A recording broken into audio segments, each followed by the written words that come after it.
Welcome to part 2 of implementing the principles of GTD into your life. In part 1, we discussed the main idea behind GTD. The principle of GTD is that your mind is for having ideas, not for storing them. Therefore, to help our brain, we must store all of our ideas in an external system. We do this in 5 significant steps. These steps are what you will follow with every single action and thing that you come across with during life. Capture, clarify, organize, reflect, engage. By implementing this workflow into our life, you will notice leaps and bounds in your mental clarity.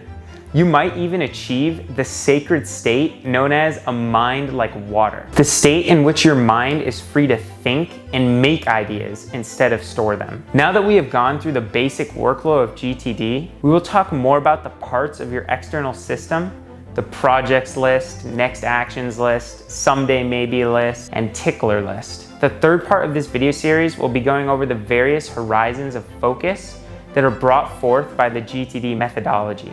Let's get right into it. What is up, YouTube? My name is Aidan Helfant. I am an upcoming freshman Cornell University student who makes videos on life advice as well as learning and fitness. Let's start out with the projects list. The projects list is a list of all of the projects that are going on in your life. Remember from part 1 that a project is anything that will take more than one action to complete. Here are some examples. Getting new tires for your car, setting up a barbecue, finding a virtual assistant. These things will take more than one explicit action to complete and therefore should be reminded of on your projects list. It is imperative to note that your projects list does not store details about your project.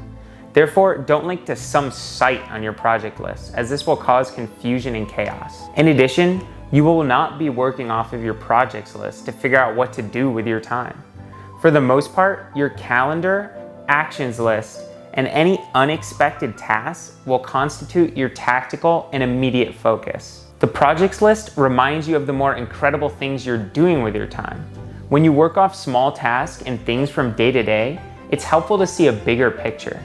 Reviewing your projects list weekly will enhance your underlying sense of control. The calendar. Most people are misusing calendars. They store everything they have to do on the calendar, which leads to just chaos and confusion. The calendar should be sacred. So therefore, anything that you put on it should and will get done, almost always. There are only 3 things that should go on the calendar: time-specific actions, day-specific actions, and day-specific information. Anything else should go on some other list. This way, your calendar will never get too cluttered or chaotic. Anytime you look at your calendar, you know you're looking at the most essential things to get done in the day. It gives you an insane amount of clarity and focus when you use the calendar in this way. I cannot say this enough. Never let your calendar get too chaotic. Otherwise, you will lose trust in your system. Next actions list. This is probably the list along with the calendar that you will be referring to most often throughout the day. In part 1, I defined the next action as the next tangible and actionable thing that you can do to finish a project or task. It could be anything like putting the wash in the dryer to handing in some checks at the bank. They're obvious and small things that can be done to advance your daily tasks. As said before, it is helpful to categorize the next actions with context. Organize them in whichever system you choose through calls/text/email, errands, home, office, etc. By organizing the next actions this way, you will get reminded to do what you can where you are, instead of being cluttered with useless disturbances. Someday/maybe list. This is a list of ongoing things that you want to do at some point, but you don't have the time to right now. You must review this list often if you want to get the most out of it. So include a scan of it as part of your weekly review. Make your someday/maybe list out of anything. Here are some of the things on mine. Go skydiving. Actually, just a quick funny story about this one because it's really sad. I researched a ton into skydiving because I really wanted to get this off of my someday/maybe list. And you have to be 18. So I'm over here basically almost 18 and I can't go skydiving. It's very sad, but I always have it on my someday/maybe list to remind me of when I can. Learn to sword fight. Visit Italy. Visit Japan. Oh, I like the Asian food there. Visit Greece.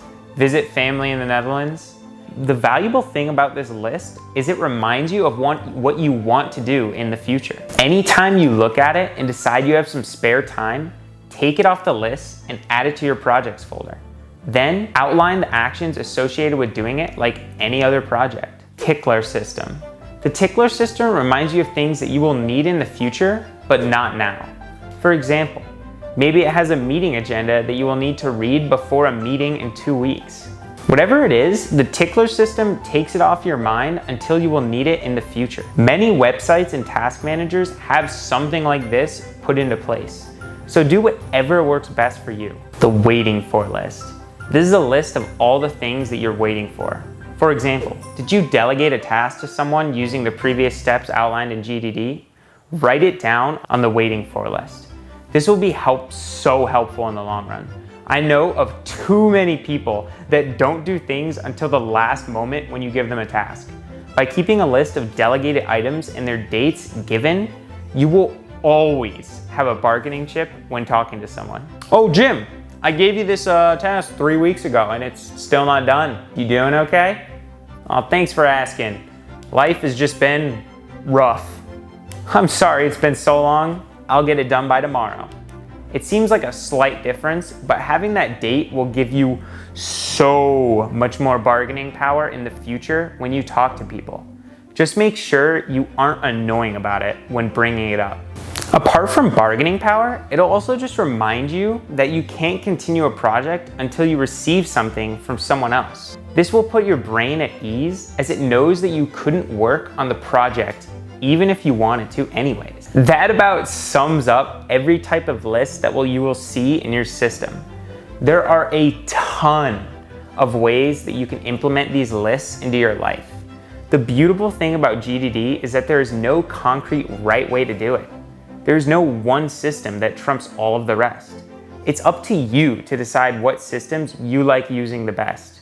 That being said, there are better ways to implement these processes, but you do not have to be perfect the first time you start using GTD. Mistakes and failures are what make you learn. I encourage you to just get started and learn from the mistakes you inevitably make along the way. GTD is not some set in stone process.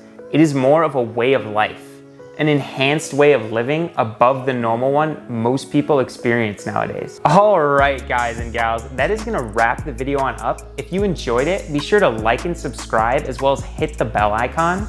I hope you check out some of my other videos on the channel. As always, I hope you have a fantastic day. Bye-bye.